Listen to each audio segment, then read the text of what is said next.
Kepolisian menguak fakta di balik tewasnya mahasiswa UNS saat ikuti diklat Menwa. Mahasiswa tersebut bernama Gilang ND alias GE.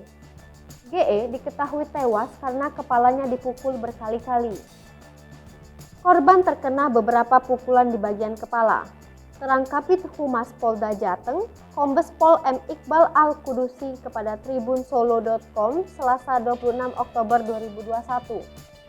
Proses autopsi jasad GE dilakukan langsung oleh Kabid Dokes Polda Jateng Kombes Pol Sumi Hasri Purwanti. Menurutnya, hasil autopsi akan disampaikan secara resmi kurang dari sepekan.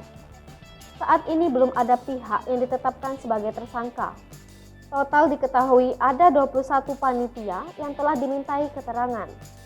Direktur Reputasi Akademik dan Kemahasiswaan UNS, Sutanto mengatakan, NS bersama kepolisian sudah melakukan olah tempat kejadian perkara (TKP) di lingkungan kampus dan jembatan Juruk. Keluarga korban mengaku sempat mendapat kabar dari pengurus Menwa UNS bahwa korban sempat mengalami kesurupan. Paman korban, Sutarno, mengungkapkan kejadian tersebut diawali ketika GE mengikuti kegiatan panjat tebing dalam rangkaian diklat Menwa.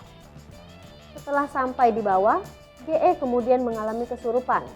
Dilansir tribunwow.com, kabar kematian GE didapat keluarga pada Senin 25 Oktober 2021 sekitar pukul 2 waktu Indonesia Barat.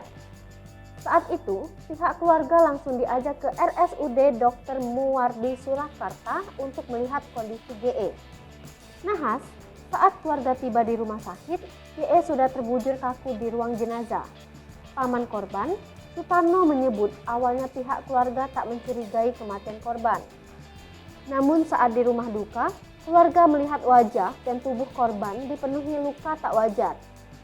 Bersamaan dengan kedatangan polisi di rumah duka, keluarga akhirnya setuju untuk dilakukan autopsi terhadap jasad GE. Menurut Suratno, korban terakhir kali berpamitan untuk mengikuti diklat Menwa. Hingga kini belum diketahui pasti penyebab kematian korban. Saat itu, kata Sutarno, ada 2 orang datang ke rumah sekira pukul 2 waktu Indonesia Barat. Kedua orang tersebut tak menjelaskan maksud menemui ayah GE dan hanya menyebut ada hal penting. Sementara itu, Kasat Reskrim Polresta Solo, AKP Johan Andika, membenarkan adanya kejadian itu. Menurutnya, pihak kepolisian masih menyelidiki penyebab pasti kematian korban.